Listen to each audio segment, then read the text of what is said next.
All right, this is stepping into the white and black Sapphire 21. It does have a fire, gosh darn, I'm drawing a blank on the name of it, Flame River disconnect.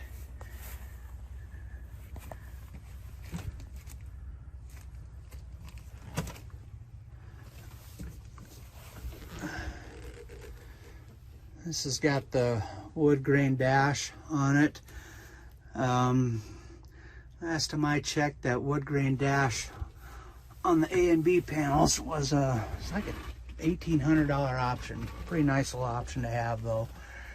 Here's the interior of it, wraparound cabinets, fridge.